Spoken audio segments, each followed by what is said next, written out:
Olá, gente, tudo bom? Nós vamos hoje fazer mais uma live do programa De Noite com o Sol, que acontece todas as sextas-feiras, às 7h30 da noite.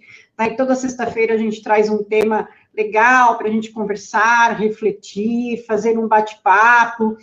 Então, a ideia é que quem estiver assistindo essa live faça perguntas, faça questionamento, traga reflexões, porque nós estamos num momento muito complicado para a sociedade brasileira como um todo.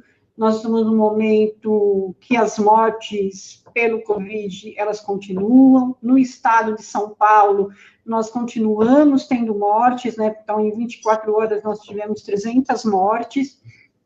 E sabemos que, a partir disso, essas mortes são também de pessoas em situação de vulnerabilidade, porque a crise, ela é sanitária, mas ela também é uma crise social gravíssima. Então, o Covid, ele possibilitou mostrar como o Brasil, ele vive numa desigualdade social sem limite.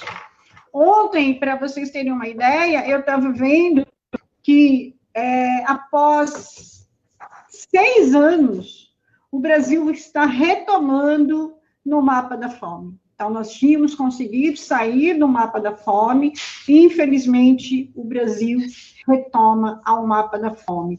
E isso é gravíssimo, porque no momento de uma crise sanitária, quando as pessoas precisam se alimentar melhor, quando as pessoas precisam ter uma infraestrutura, saneamento básico, que as pessoas precisam lavar as suas mãos, cuidar da sua higiene, das suas roupas, nós não temos. Então, é algo muito triste pensarmos que nós voltamos por uma política de Estado mínimo e cada dia mais os direitos, eles estão sendo retirados. Com isso, há uma população que nós sabemos que já sofre todos os tipos de preconceitos, que já sofrem todos os tipos de homofobia, lesfobia, transfobia, que morrem, né? Morrem-se muitas pessoas LGBTs, morrem-se muitas travestis e transexuais, morrem-se muitas mulheres lésbicas, mulheres bi. Então, conversarmos sobre esse tema é conversar sobre direitos humanos, é conversar sobre o direito dessas pessoas dizerem, dá licença, porque nós queremos existir. Nada mais é do que isso. Então, hoje nós vamos conversar com uma amiga, uma companheira, uma mulher de luta. Ela é a atual presidente da Casa Neon, e se eu errar o nome, você me perdoa, né? Alexandra Fortes. Ah, eu acertei. Né? Então, a Alexandra Fortes, ela hoje vai vir falar para nós sobre quais são as conquistas das mulheres no movimento LGBTQI+. Por que nós demos o recorte de mulheres? Porque o feminicídio, ele está posto. A violência contra a mulher nesse momento de pandemia está gigante. E isso não é diferente das mulheres LGBTQI+, não é. Né? Então, assim, Alexandra, muito boa noite, seja muito bem-vinda para a nossa live de Noite com Sol, né? Muito legal você estar aqui conosco, e faça aí uma apresentação sua, ou boa noite que você queira, e aí a gente já vai começar a abrir para conversa e dizer, mandem suas perguntas, suas reflexões, suas contribuições, porque todas elas serão levadas ao vivo para a live.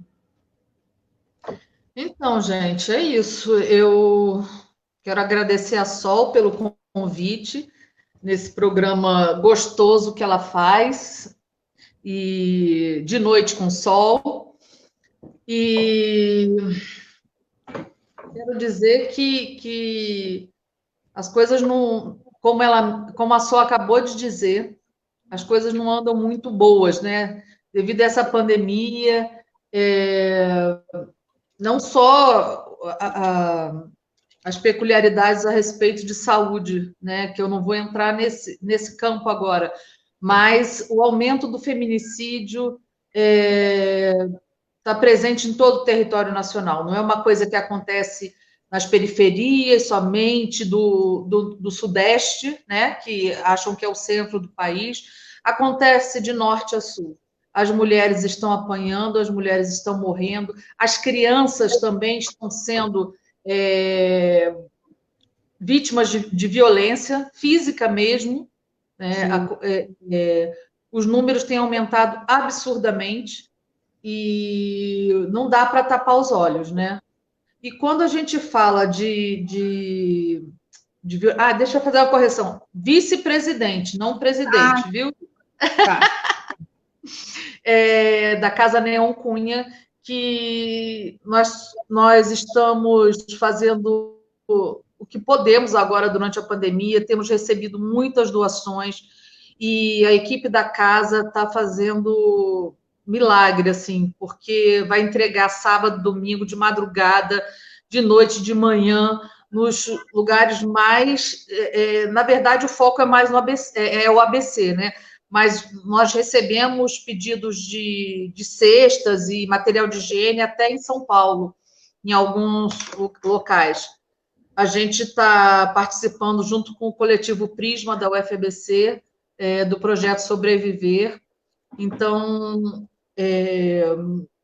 a gente está aí para a luta, né? E vou te dizer que luta não está faltando e nem precariedade aí na população. Quanto mais quando a gente fala de LGBTQIA+. As lésbicas sempre foram alvo de violência. Existe um nome específico, que é a lesbofobia, né?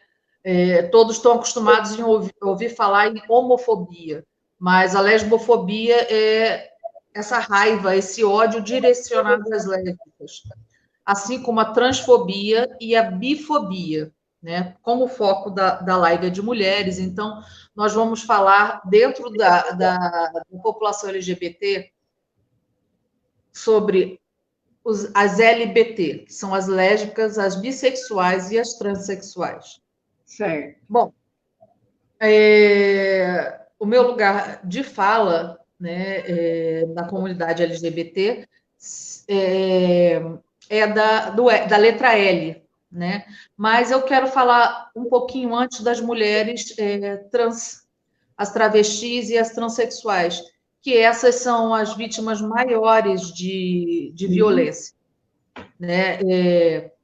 A gente, ou seja, vocês que já acompanham as lives da Sol, vocês já ouviram várias vezes falar, né, que nós, mulheres brancas, porque eu também faço parte do movimento feminista aqui no ABC, nós, mulheres brancas, temos mais privilégios, né? Menos do que os homens brancos, mas nós temos mais privilégios, né? Depois vem os homens negros, depois vem as mulheres negras, né? Isso descendo. Agora, as mulheres trans, elas estão abaixo de todas essas camadas, né? Elas estão lá embaixo, são as que mais sofrem mesmo, sendo brancas, e se forem negras, pior ainda, né? Então, o Brasil é o país que mais mata transexual no mundo, tá? É recorde absoluto. Agora, você sabia, Sol, que também o Brasil é o que mais consome pornografia transexual? Você sabia disso? Sim. Quer dizer, é uma contradição, né? É uma contradição, porque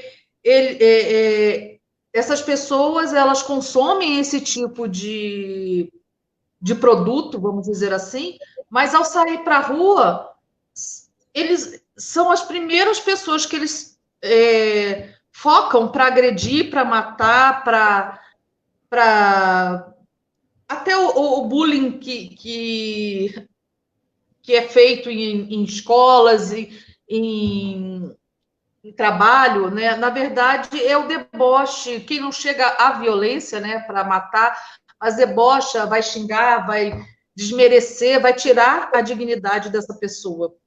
As mulheres trans, elas não transitam muito pelo dia. Não é, hoje em dia, com toda a visibilidade e luta, a gente tem encontrado mais. Mas, mesmo assim, as mulheres trans, elas não costumam transitar durante o dia para evitar sofrerem agressão. É muito chato isso, né? É muito difícil sobreviver dessa forma. Não é dado o direito do dia para uma pessoa, para uma mulher, para um homem, para um ser. Por quê? Em nome do quê que você nega esse direito a elas? Por que elas só podem andar à noite? Por que elas só podem se esconder? Sim. Lhes é negado o trabalho. A gente tem que perceber que a gente tem que cobrar dignidade, trabalho. São expulsas da escola. São expulsas da escola. A gente tem aqui no coletivo Prisma da UFRBC, teve uma luta grande e foi implementada cotas para as pessoas trans, né? O que o nosso queridíssimo governo federal tem tentado proibir, porque tem mais algumas universidades que fazem isso. E assim, é uma dificuldade para preencher essa cota. Por quê? Porque as travestis e as mulheres trans, os homens trans também estão na conta, né? Na cota, eles não chegam a uma escolaridade possível para entrar numa universidade.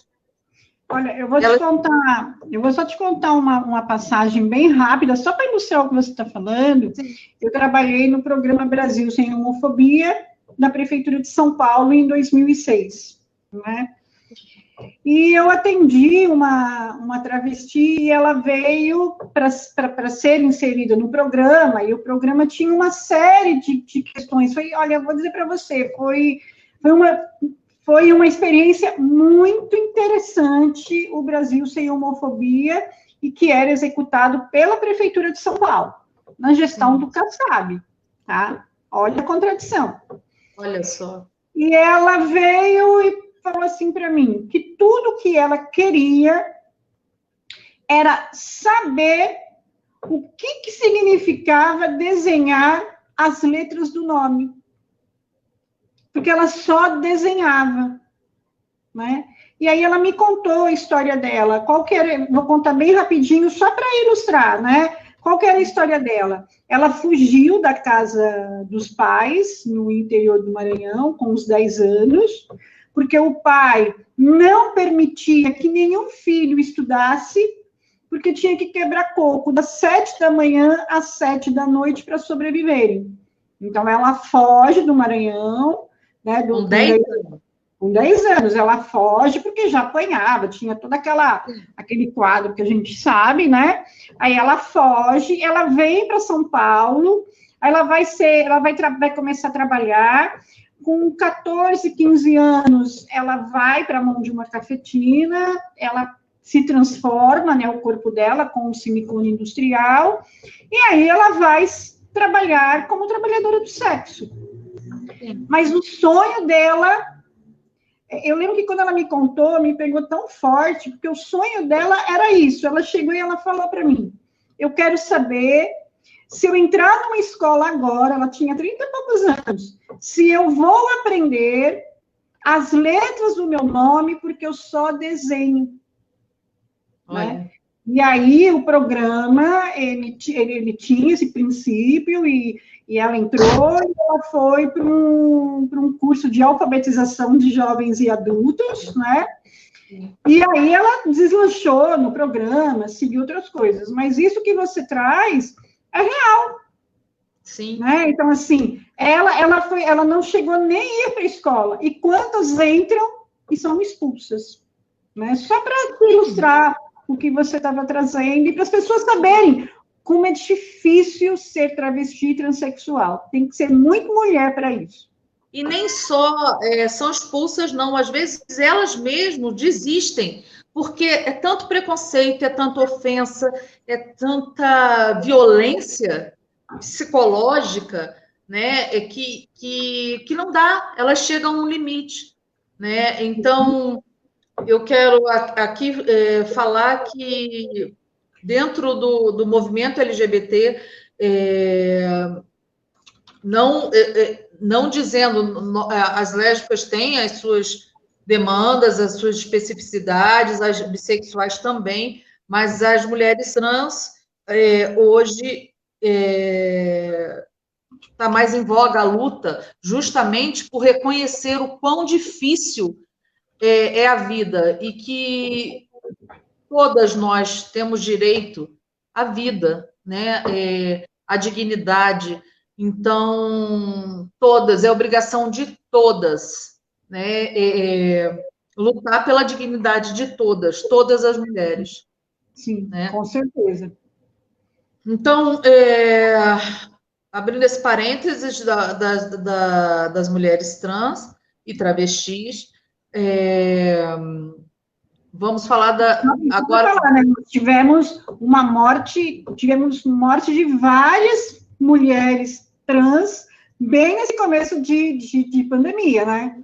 Várias. Sim. Eu só fui vendo e falava assim, nossa, ela morreu, nossa, ela morreu, nossa, ela morreu. Eu falava, meu Deus, quantas partiram e militantes históricas, né? Como a Bruna Valim, ela foi do câncer, mas também foi a Ágata e tantas outras que partiram, e mulheres importantes no movimento, né, Alexandre? Toda semana a gente recebe uma notícia que uma mulher do movimento morreu devido à Covid, porque não dá para ficar em casa, né? Não são todas que têm o privilégio de poder ficar em casa.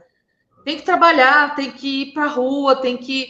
e as trabalhadoras do sexo, né? Vão viver do quê?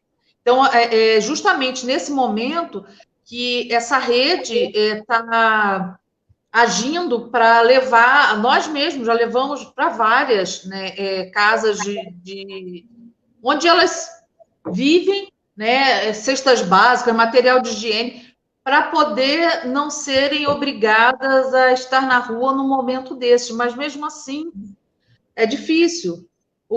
Nesse momento, a gente tem que cobrar dos governantes políticas públicas para isso. Uhum. Né? Então, porque senão acontece o que está acontecendo. Quantas pessoas estão morrendo por dia ainda? Quantas já morreram? É muito triste, viu? E somando a isso, a violência à comunidade LGBT. Ou você morre de Covid, ou você morre de homofobia, lesbofobia, bifobia, transfobia. Sabe? Não dá para continuar assim. Nós, mulheres, todas, temos que enxergar, nos colocarmos no nosso papel de olhar para a outra. Né? A sororidade se dá nesse momento também. Nossa, aquela mulher está passando dificuldade. É violência, é fome, sabe? Está doente. Gente, por favor, vamos. Não cabe mais. Não cabe mais lugar. Um comentário aqui, olha que bonito, da Mesquita Márcia. Olha que bonito que ela fala. Eu me reconheci como uma pessoa preconceituosa, depois de formada, mas o reconhecimento do meu preconceito, dos meus julgamentos, me fez superar essa situação enraizada em mim, e hoje me sinto melhor. Olha que legal, muito legal, Márcia, mas é assim mesmo. Você pensa que todo mundo...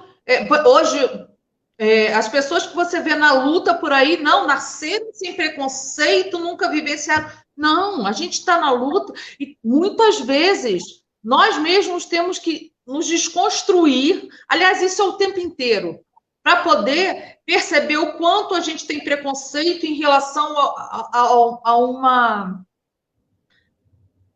situação, a um grupo de pessoas. A sociedade em que vivemos nos molda, Então, a gente nasce ali, bebezinho, e a gente vai ouvindo dos nossos pais, depois na escola, dos amiguinhos, e a gente vai entendendo uma coisa ou não, ou repete ou repete o que os outros fazem, ou questiona, peraí, isso aí não tá legal. Ah, por que essa violência? Por que a gente tem que fazer assim? Né? E aí é que a gente vai se questionando. Uns demoram mais, outros demoram menos, mas e outros não querem acordar nunca, né? Então, tá na hora, já passou da hora da gente se questionar. A pandemia nos trouxe uma coisa boa. Eu sei que muita gente, tem lives, mas tem live de todos os assuntos. É só você procurar e entrar, você vai se informar, você vai saber, você pode dialogar, como a Márcia fez agora com a gente, escreveu aí, a Sol já leu e a gente está aqui reconhecendo. Então, só quem não quer, não entende, só quem não quer, não sabe, não conhece, não conversa. O diálogo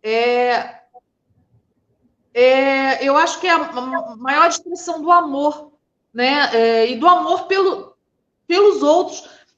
Como se diz na pandemia, a máscara, todos os procedimentos, não é só para resguardar você, é resguardar ao outro também. Então é isso, a gente está no momento de pensar no outro, né? Então, vamos pensar. Ale, todos, com esse governo que a gente tem, né, que a gente sabe que nem precisamos ficar aqui debatendo que governo é esse, porque, né, todo mundo já sabe, e quem assiste as lives são pessoas que já são contra o governo mesmo.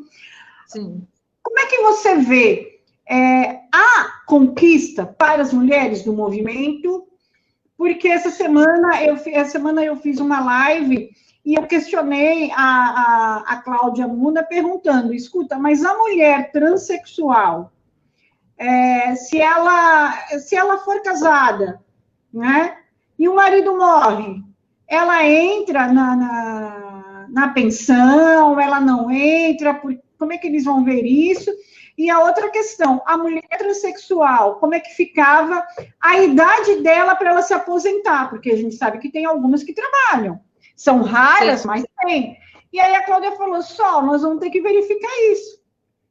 Porque na hora de se aposentar, ela vai se aposentar. Se ela não tiver o nome dela social regulamentado, ela vai ter que entrar na conta de homem ou ela vai entrar na contagem de mulher. Então, a gente levantou, e a Cláudia Luna, que ela é da OAB de São Paulo, ela ia organizar um seminário virtual para discutir isso, né? A aposentadoria das mulheres transexuais, elas vão para onde?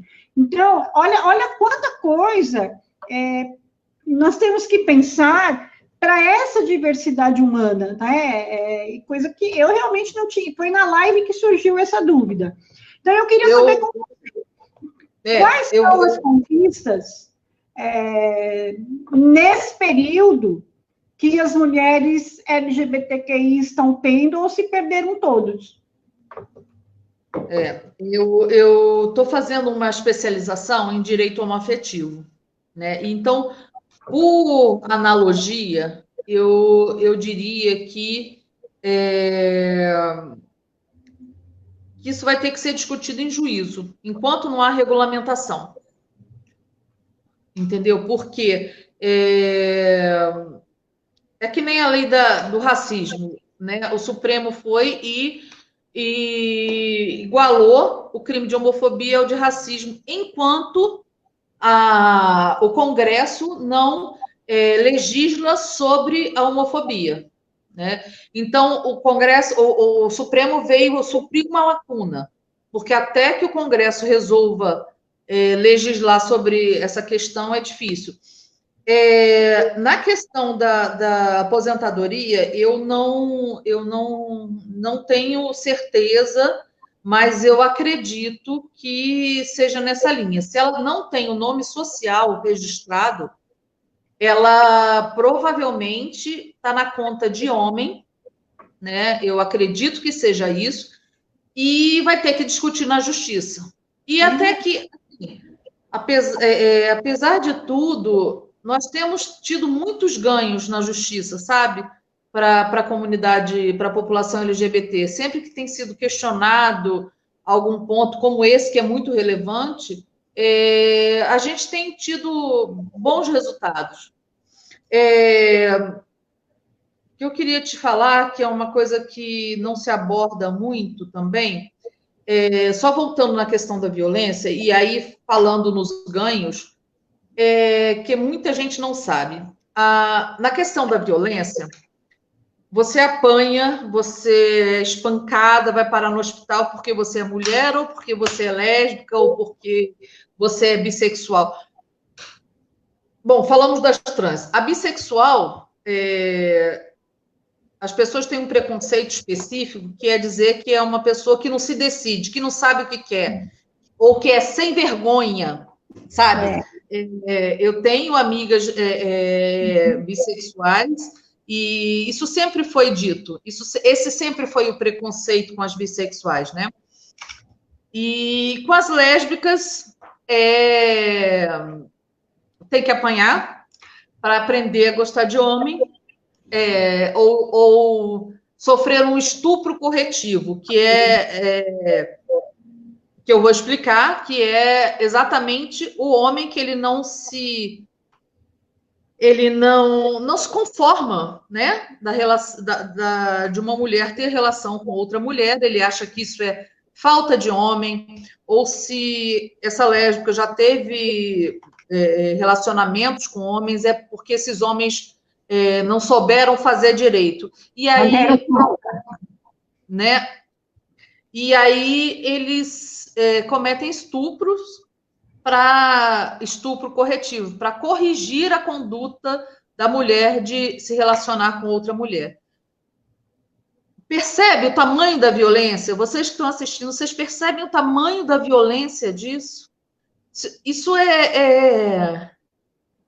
nossa, até emociona, sabe? Porque nossa, eu estou longe de qualquer uma dessas violências, mas quantas e quantas lésbicas não sofrem isso do Brasil afora? Às vezes do próprio pai, dos irmãos, ou de outros na rua, mas, sabe, da sua própria família. O que é isso? Que violência é essa? Nós temos que exigir proteção. E aí eu venho trazer um assunto da Lei Maria da Penha, que muita gente não sabe. A Lei Maria da Penha, as pessoas acham que é só para quando a mulher é atingida, é agredida, é violentada, enfim. E só a mulher cisgênera, heterossexual. Ou seja, ela só se relaciona com homens bom, só se relaciona com homens. E isso não é a verdade. A gente já tem vários pareceres que a Lei Maria da Penha, ela vai regular por gênero. Então, todas as pessoas... Então, um caso entre lésbicas, em que a violência aplica-se a Lei Maria da Penha? Sim. Em âmbito familiar e afeta uma mulher, né? Uma pessoa de gênero feminino. Assim como as mulheres trans também são reguladas pela Lei Maria da Penha em caso de violência em âmbito familiar, em âmbito doméstico. Então, por exemplo, aquela mulher trans que é casada, quando eu digo casada, vive em comunhão, vive com o seu cônjuge, né, legalizado ou não, mas, e aí um belo dia apanha. Como fica isso? Sim. Pode ir para a delegacia da mulher e está sob o guarda-chuva da Lei Maria da Penha. Isso é muito importante e que todas saibam disso, para poder se proteger caso aconteça alguma coisa. Então, agora, você estava falando, a gente está falando das violências todas e das conquistas. Bom, não é segredo para ninguém que a gente vive sufocada pelo patriarcado, né? Aquela coisa do homem que esses dias eu estava vendo que, não sei se foi numa live sua que eu assisti, hein?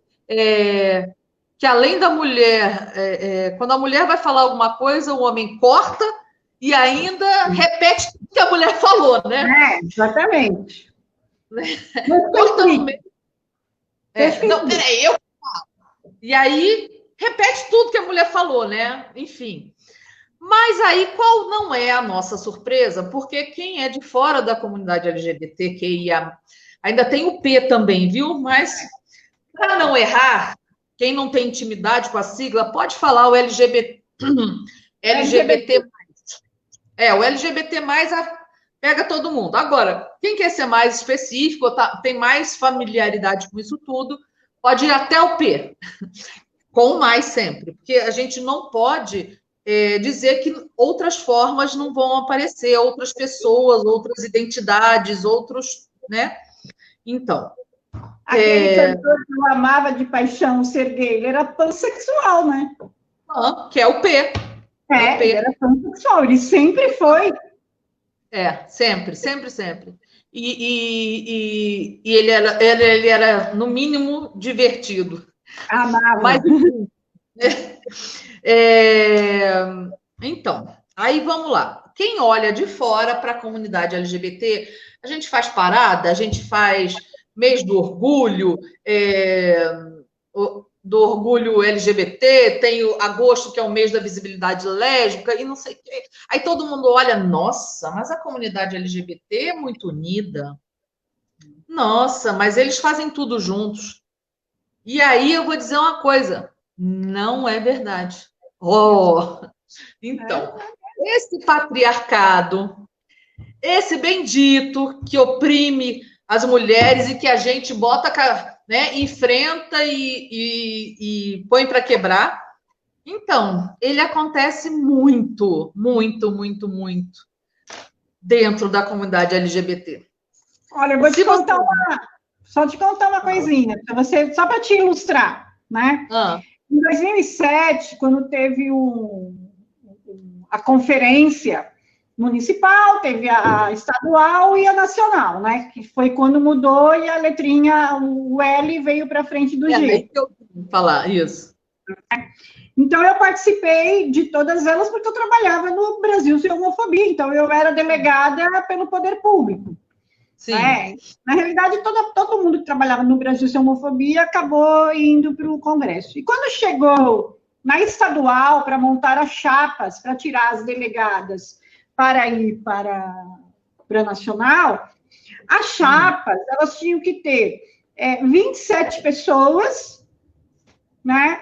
E os 5 mais votados das 27 seriam os 3 primeiros eram delegado e os 2 segundos eram suplente. Gay foi lá, montou a chapinha, só homem. Lésbica foi lá, montou a chapinha, só mulher. As bissexuais, com muita dificuldade, conseguiram montar. As travestis transexuais não conseguiam. Para dar as 27, eu me inscrevi como a última na chapa. Então, assim, foi a única mulher hétero numa chapa de travestis e transexuais. Senão, elas não podiam escrever a chapa. E aí a gente falava, né, para o pessoal lésbica, gay, gente, vamos compor a chapa com as meninas? Ninguém compunha a chapa com as meninas. Eu levantei minha mão, né? Tenho até essa foto minha com as 26 e eu, né, inscrita, porque senão elas não iam ter representatividade na nacional via Estado de São Paulo. Não é fácil, viu? Não é fácil. Qualquer dia você me mostra essa foto, hein, que eu vou me divertir. Então, é muito difícil. Hoje em dia, com a luta das ativistas trans, é que essa coisa está mudando em relação às pessoas trans, tá? Porque eu vou te falar, não é mole, não. Não é mole, isso não é de hoje, né? Ainda nossa, ainda... Nossa, a gente vê tanto preconceito. Então, é o que eu ia falar. Antigamente, bem antigamente, na nossa época, a gente conhecia como GLS, gays, lésbicas e simpatizantes. E isso mudou por quê? Quem eram simpatizantes? Ah, tá. Pessoas como a Sol, que convivem e respeitam, e, enfim, não. Não só, né? Eram muitas pessoas que não tinham... não posso dizer coragem, porque a verdade não é coragem, sabe, Sol? É muito sério você dizer, fulano não assume, não tem coragem. Não tem coragem. Vai enfrentar o que ele enfrenta no dia a dia, sabe? Quantas pessoas famosas e que não assumiam, vamos dizer assim, não se diziam homossexuais por conta do preconceito que iam sofrer, né? E isso, pessoas que já eram famosas, que já tinham grana, vamos dizer assim, e aquele que fica ali dependendo de um tostãozinho, ou dependendo da família para o ganha-pão. É difícil, viu? Então a gente não pode dizer isso. Mas, enfim, era assim. Gays, lésbicas, simpatizantes. Aí mudou-se a sigla. Aí foi GLBT. Gays, lésbicas, bissexuais e transexuais, né? E aí, de repente, falaram, nossa, mas mudou a sigla para LGBT. LGBT. Primeiro LGBT, aí começou transexual, transgênero, aquelas coisas. Mas o que eu quero falar é a mudança do L para frente da sigla. Por quê? Para dar visibilidade às lésbicas, né? Porque os homens gays sempre querendo assumir a direção do movimento, dando as coordenadas do movimento. Olha aí, o mesmo patriarcado. O que eu quero dizer é que não muda porque ele é gay, né? Ele é homossexual ou ele é heterossexual. O homem, ele tem privilégio sendo hétero, sendo homo. Não muda em nada, né? E dentro do movimento, as lésbicas tiveram que se impor mesmo para poder ter seu lugar ao sol, porque senão iam nos oprimir como sempre, porque lésbica é mulher. Sim. A mulher bissexual, ela é mulher. Então, não tem porquê não nos considerarem como tal. Então, a gente, como luta das mulheres, nós passamos a colocar o L na frente como uma bandeira mesmo, né? Para falar o L de lésbica, para reforçar que nós existimos, né? E vou dizer para você, não foi fácil passar, porque eu estava lá, fui lá em Brasília, eu estava lá, não foi fácil passar, foi uma luta árdua, que parece ser algo tão simples, só trocar a letra de lugar, mas no contexto político não é simples. Nada simples, nada simples. E mesmo hoje em dia, já tem quanto tempo que o L está na frente, e a gente ainda enfrenta o preconceito contra as lésbicas. No movimento, você pergunta para mim as conquistas. As conquistas uma grande conquista, as bissexuais estarem se afirmando agora. Uns meses atrás, eu fui numa reunião lá na Lesp e foi engraçado porque, assim, vários militantes, ativistas do movimento LGBT. E aí, de repente, numa apresentação que a gente, né, nem todo mundo se conhece, vai se apresentar, e aí resolveram que ia se apresentar por letra. E aí, de repente, nossa, sei lá, tinha umas 10 bissexuais, e eu fiquei assim, da onde saiu tanto? Porque as mulheres bissexuais, elas se escondiam pelo preconceito. As lésbicas têm preconceito, isso está mudando, graças, né, a essa batalha contra o preconceito. Mas antigamente tinha-se muito preconceito contra as bis. As lésbicas tinham preconceitos porque elas se relacionavam com homens.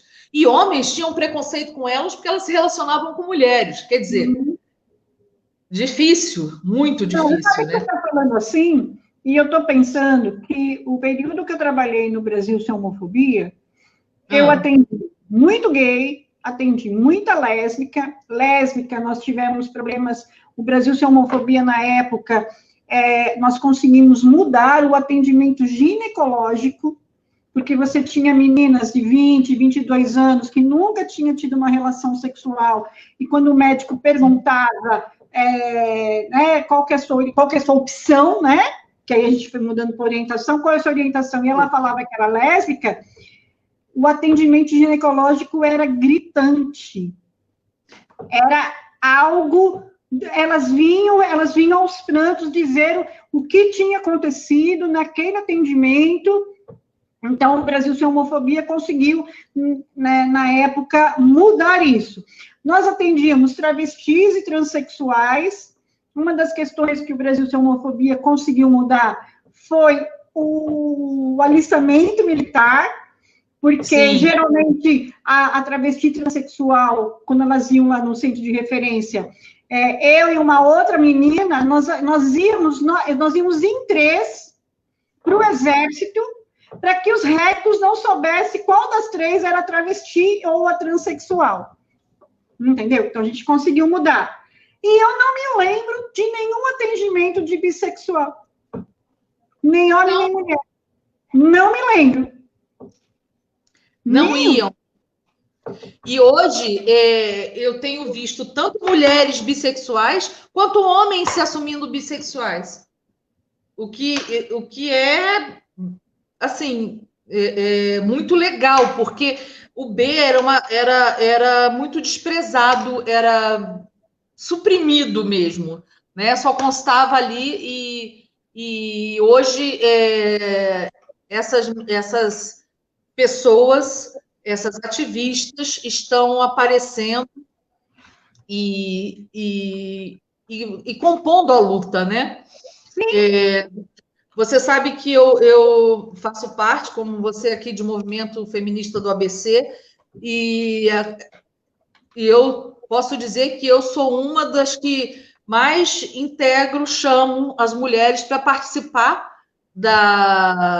as mulheres LGBT para participarem, para virem para as reuniões de movimentos feministas, porque são mulheres, independe da orientação sexual. Né? É um absurdo. Isso me faz lembrar que no início, lá atrás, quando começou o movimento feminista mesmo, de uma forma geral, tinha-se medo estou falando em Brasil, né? Tinha-se medo da aproximação das lésbicas, porque achavam que as lésbicas elas queriam tomar a frente do movimento, porque elas queriam tomar o lugar dos homens. Olha que absurdo. Não tem nada a ver.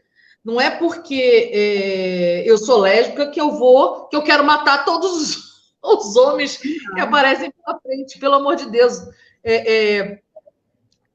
Temos... são orientações sexuais diferentes, não tem nada a ver, não tem nada que impeça o convívio. Ninguém é rival de ninguém. Ninguém... cada um tem a sua forma de ver, cada um tem a sua forma de amar. E isso pode ser visto com as novas identidades que a gente vem conhecendo agora. Né? Gente, tudo é respeito, tudo é baseado no respeito. Olha, então, dentro do movimento... Você sabe que uma vez teve uma lésbica que falou assim para mim, que se fosse opção, ela faria a opção de ser hétero. Porque ser lésbica era radicalmente difícil e doloroso. Né? Então, assim, ela tinha uma dificuldade de aceitar a orientação sexual dela pelo sofrimento na sociedade. Não por ela, mas pelo sofrimento. Ela falava assim, para mim, é bem resolvido. Mas este enfrentar cotidiano, isso me mata todos os dias. Então, ela falava assim, se fosse opção, a minha opção era ser hétero. Mas eu não consigo me relacionar com homem, eu não gosto de homem, eu não me vejo, não consigo. O cheiro do homem me enjoa, eu não dou conta. Né? Então, e isso ela teve que fazer terapia de grupo para poder conseguir conviver na sociedade, não com ela. Com ela era tranquila. Agora, a relação para fora que era difícil, por tudo que ela passava. É muita agressão. As pessoas te olham torto, as pessoas como que não entendem. Não tem o que entender, não é uma opção. A pessoa nasce assim. Nasce. E, muitas vezes, como foi no meu caso, por exemplo, vai descobrir essa orientação muito tarde, porque essa é outra violência, né? A sociedade, a cultura da nossa sociedade, ela faz com que você não se enxergue, não olhe para dentro de você. Ela faz com que você reproduza o que te é ensinado, somente. Né? Então, na escola, vem aquela coisinha de menina, brinca de boneca, menino brinca de carrinho, e como se carrinho e boneca também fosse representar alguma coisa. Se menina brincar de carrinho, vai ser lésbica. Se menino brincar de boneca, vai ser gay. Pelo amor, né? Não tem condição. Desde quando um brinquedo, uma cor, representa a sexualidade de alguém? Rosa para meninas, rosa para menina e azul para menino. Eu acho que tem mais que ser rosa para o cachorrinho, para a gente botar uma roupinha. É uma bobagem. Para o menino, o azul vai para a menina, ou não, ou tanto faz. Cor, objeto, não indica a sexualidade de ninguém, não forma a sexualidade de ninguém. Por favor, quem estiver aí escutando, fala, escreve alguma coisa aí que a gente conversa sobre, mas nenhuma boneca, nenhum carrinho, nenhum objeto vai fazer com que seu filho, sua filha, se torne lésbica, gay, bissexual, transexual. Isso não existe. As pessoas nascem. Sim. E nascem com ela nasce a sua orientação sexual, a sua atração, o seu desejo. Oi? Você já assistiu aquele filme Minha Vida Cor-de-Rosa? Eu acho. É um filme francês. Não, esse eu não assisti. Vou até botar aqui, ó. Minha Vida Cor-de-Rosa. Minha Vida Cor-de-Rosa.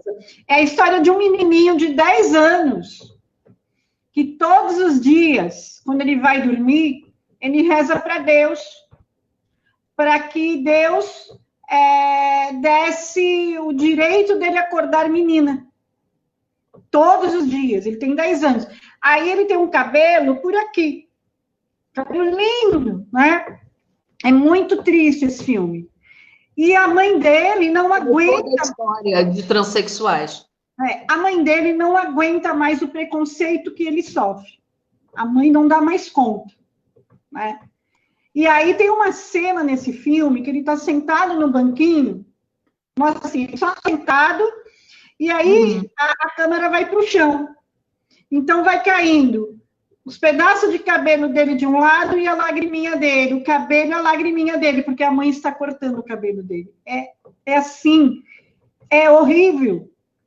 Quem vai lidar muito bem com essa menina é uma avó muito maluca que vai passar uns tempos na casa da filha e saca que o neto é neta.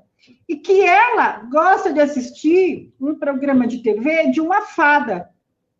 Então, a avó vai, compra fantasia de fada para ela, para a netinha, e elas assistem vestidas. E a maior alegria dessa criança. Então, assim, eu não vou contar o final, já mais, né? Olha o spoiler. Minha Vida em Cor-de-Rosa é um filme francês, em 1970. É maravilhoso, maravilhoso, entendeu? Acontece muita coisa nesse filme, e é um soco no estômago para as mães que são preconceituosas, porque no filme o pai não era. O pai também se veste de fada. Entendeu? Então, a questão era a mãe. Eu já ouvi falar. Entendeu? Vale a pena assistir. Então, pois a gente não está falando das outras categorias, né, das outras letras, que o intersexo, o pan, né, mas porque a gente quer focar hoje aqui no gênero feminino, nas LGBT.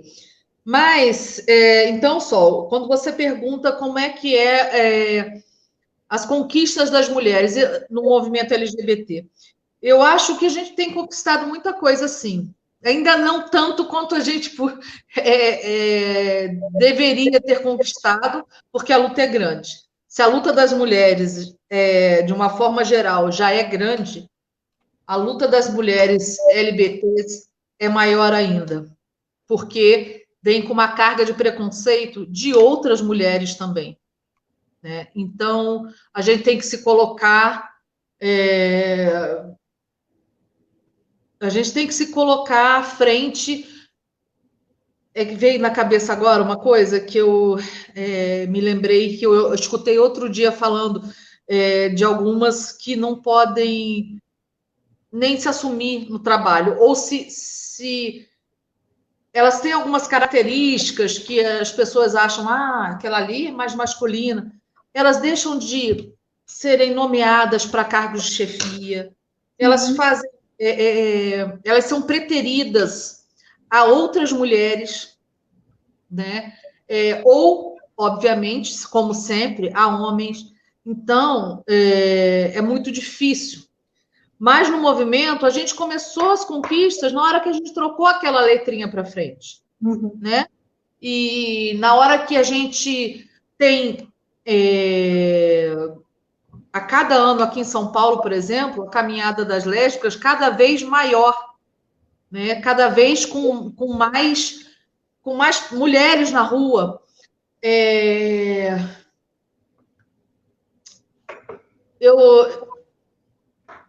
Eu acho que a nossa luta das mulheres no movimento reflete na hora que eu chego. Eu moro num lugar bem gostoso, é uma vila, sabe? E na hora que, por exemplo, aqui tem várias pessoas, várias mulheres, muitas mulheres, não são tantas casas assim, mas a maioria de idade mais elevada que a minha.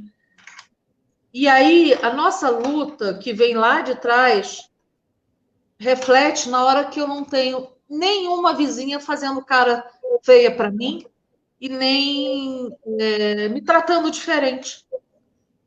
Sabem da minha vida, sabem do meu relacionamento. Eu sou casada há quase 13 anos e ninguém me trata diferente. Isso é tão gratificante. Esse é o resultado que eu desejo para todas as mulheres, né, LGBTs. E que não é verdade, né? E que é difícil e que eu fico muito triste e emocionada quando passa assim um flash na cabeça, quando eu penso em amigas e que são desmerecidas, que são agredidas por isso, quando se reconhecem como lésbicas. E é difícil, mas a gente está lá, a gente vai para a caminhada todo ano, a gente está dentro das câmaras e assembleias legislativas, pressionando o poder público. Eu acho que é o nosso papel. Ale, sabe quando eu percebi que esse preconceito era muito forte com a população? Eu sou hétero, né? E quando perguntavam para mim assim, mas qual que é a sua? Lésbicas, bissexuais. Eu falava assim, como assim qual que é a minha? Não, você é lésbica? Teve uma que falou assim, você é uma trans operada, né? Aí eu falava assim, não, mas por quê? Mas como você sendo hétero, você trabalha para nós e com nós? Eu falava assim, mas por que não? E aí que eu percebia que esse preconceito era muito grande, porque na cabeça do pessoal lá em 2006, eu estou falando 2006, Brasil Sem Homofobia, né?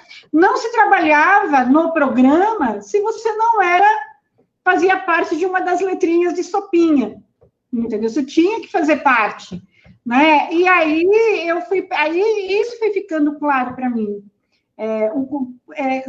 A minha luta, né, a nossa batalha com os direitos da mulher é com o direito da mulher, antes da orientação sexual. Orientação sexual depois são os recortes, né? Mas é o direito da mulher. Né? Então, na minha cabeça, talvez era até uma ingenuidade da minha parte, isso não acontecia. Então, em 2006, quando eu cheguei no programa, isso foi um choque para mim. Né? A primeira vez que perguntaram para mim, qual que é a sua? Eu, tipo, oi? Como assim, né? Aí, não, você é lésbica? Eu assim, não, eu sou hétero. Não. Mas como é que você trabalha? E por que não? E aí E nesse momento, Sol, que esse ano a gente vai ter eleição, e eu peço a todas e todos e todes que pensem bem na hora de votar, que votem em pessoas que nos representam. Não estou falando representa LGBT, não. Representam nós, as mulheres. Não estou recortando só para LGBT, mas que também entendam que a mulher lésbica, a mulher bissexual, a mulher trans, elas têm especificidades e que não vai deixar de atuar por nós, né? De pensar nesse pedacinho do gênero feminino, nesses compartimentos que hoje nós estamos conseguindo mesclar todo mundo. E eu senti isso também. Isso é isso que você falou, porque tem mudado também de dentro do movimento para fora. Assim como as mulheres héteros tinham esse preconceito muito forte com as mulheres LGBT, as mulheres LGBT aprenderam a ter esse preconceito de volta. Entendeu? Então, quando era uma mulher hétero, que foi o que aconteceu com você, o que elas faziam? Mas, você é hétero, por que você está aqui? Entendeu? E hoje isso já está conseguindo ser mudado, né? A gente consegue sentar numa roda e conversar todas e sobre o problema de todas, e isso se deve às conquistas das mulheres no movimento LGBT, sim. Né? Essas mulheres bissexuais que têm vindo para a luta é conquista das mulheres, sim. De abrir espaço e falar, vem minha irmã, vem mana, você é mulher, você também merece estar aqui, você é de luta que nem todas as outras mulheres. Então é isso, eu acho que as mulheres do movimento LGBT, junto com as outras mulheres que são as heterossexuais, ou seja, as mulheres heterossexuais, as mulheres homossexuais, as mulheres bissexuais, as mulheres transexuais, elas são todas mulheres. É isso, eu acho que é isso que tem que ficar de lição para quem está nos assistindo. né? E que daqui para frente nós vamos ficar cada vez mais unidas no sentido de todas vão brigar pelos direitos das bissexuais, todas vão brigar pelos direitos das transexuais. Por que não? Porque somos todas mulheres. Então, estamos todas juntas, juntos. É isso. E aí a gente tem que, nesse pacote, a gente tem que botar as mulheres negras, mulheres idosas, as mulheres indígenas, as mulheres deficientes. Somos todas mulheres. Cada qual, eu falo assim, com a sua particularidade, mas nós temos que olhar enquanto mulher. Tá? Temos mulher LGBT idosa, temos negras, temos indígenas, né? Temos porque o requisito é ser mulher, né? A gente sabe o que é sofrer na pele, o que é ser mulher, né? Exatamente. E a questão da orientação que consegue envelhecer. Né? Nós temos em São Paulo, eu conheço algumas que têm 70, 80, tem 70 anos. O que é envelhecer? Lembra que nós vimos no Natal das travestis, que tinha uma senhorinha. Lembra aquela senhorinha? Toda elegante, toda bonita, né? A Thaís de São Paulo, que foi da Casa Brenda Lee, trabalha, atua. Então, assim, nós temos travestis, transexuais, mulheres, também homens, né? Mas a gente está falando de mulher aqui, que estão no envelhecimento. E o que é isso? Não é fácil. Não é fácil. Entendeu? Porque a gente pode até pensar fazer uma live sobre envelhecimento das travestis e transexuais, porque é bem legal.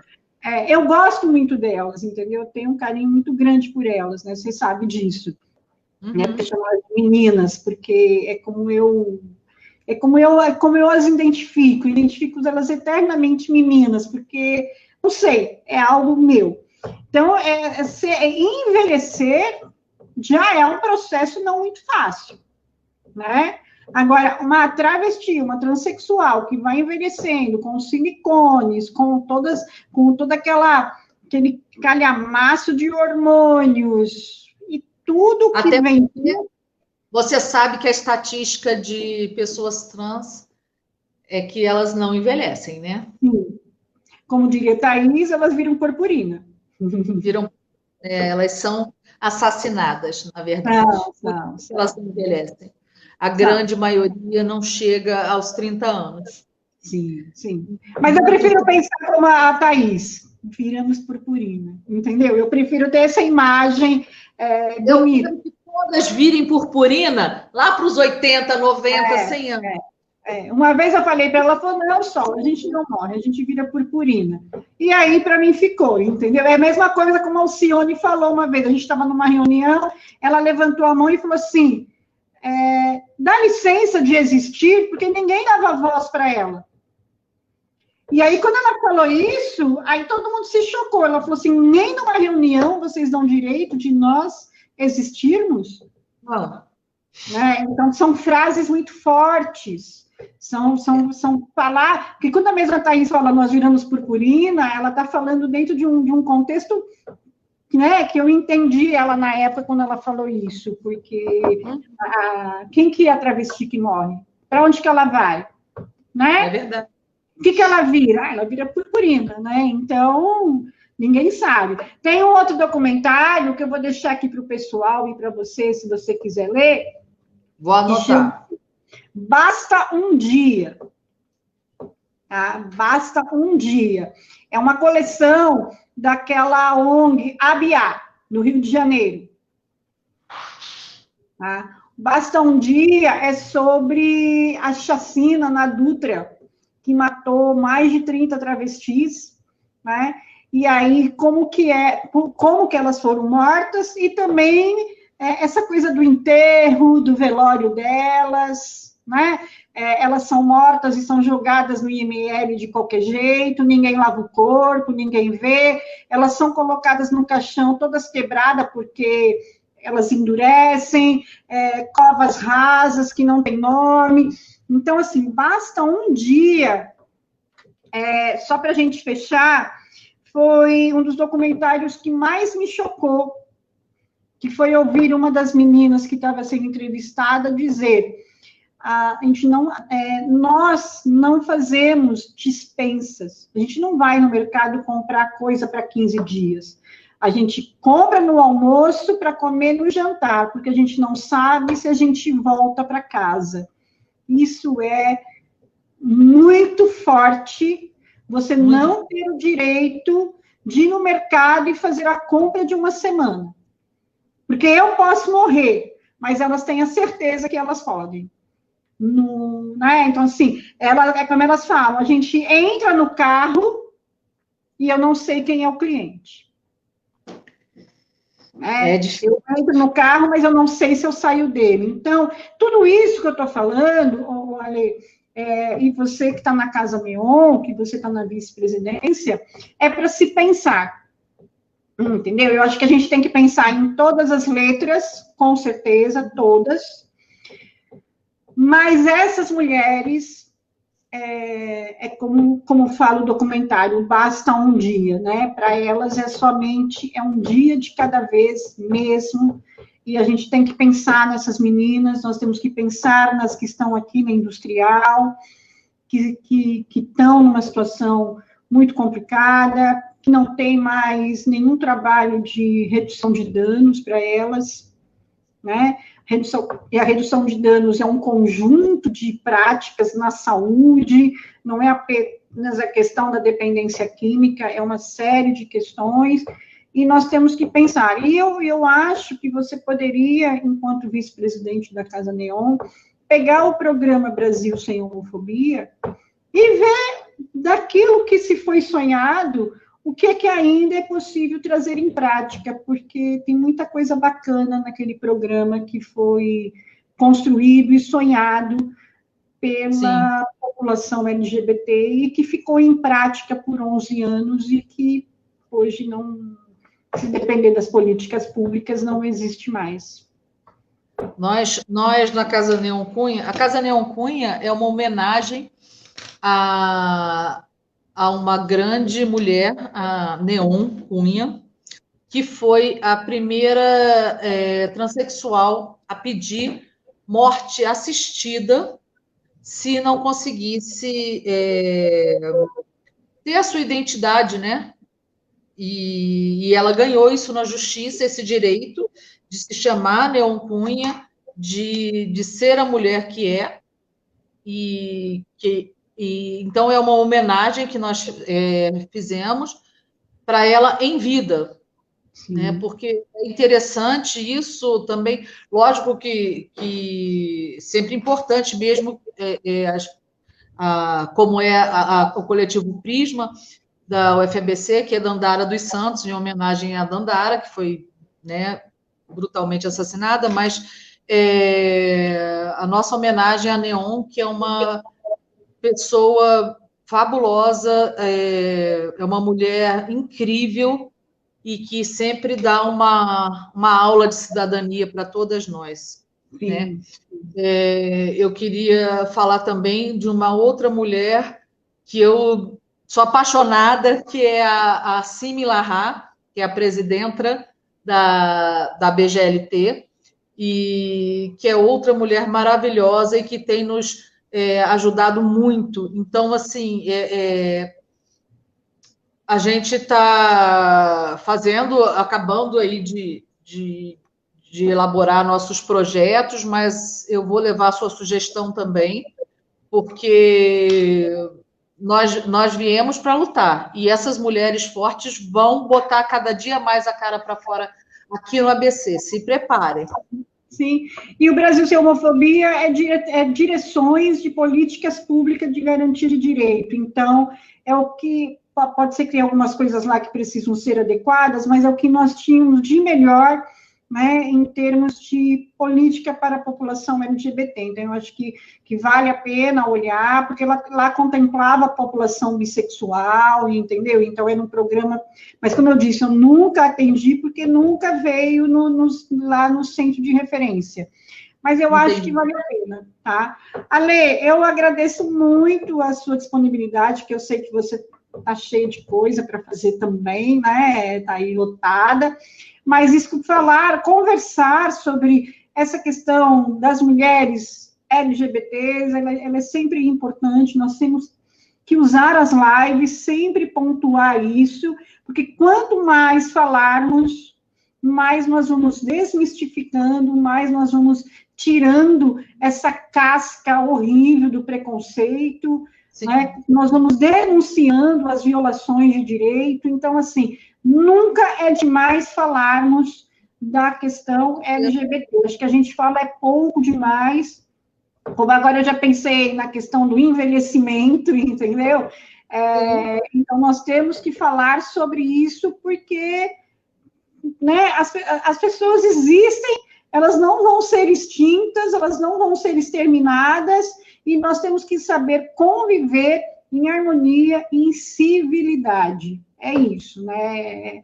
Se nós aprendermos a viver em civilidade, já será um grande passo. Então, eu te agradeço muitíssimo. A Cíntia está mandando um salve para você, viu? Teve a Gislene também falou do como os ginecologistas são preconceituosos e perversos, e realmente é isso. Então, vamos sempre manter esses temas, todo tema que a sociedade não quer, nós seremos resistência e faremos esses temas. Então, eu te agradeço muito, viu, minha amiga? Eu que te agradeço. Sempre que quiser bater um papo sobre o assunto, só chamar. Mas a gente vai fazer, vamos pensar aí de fazer um sobre o envelhecimento, porque eu sei o quanto que é sofrido, eu conheço os relatos, né, de quanto que é sofrido, eu não sei porque eu não sou, então eu não posso saber, mas eu conheço os relatos e tenho a empatia pelo sofrimento do pessoal que vem aí envelhecendo e não sabe o que fazer, porque ser cafetina também não é fácil, fazer programa menos ainda, porque com 30 anos você já não serve mais, e aí elas vão ficando na rua da amargura mesmo. Tá bom? É verdade. Tá bom, meu amor. Um beijo. Pra você, viu? A gente vai se falar. E obrigada a todo mundo que assistiu nossa live. Isso aí, gente, ó. LGBT, QI+, somos resistência e vamos para as cabeças, e esse governo não mata ninguém. Beijo. Não mata ninguém. Beijo. Tchau. Tchau.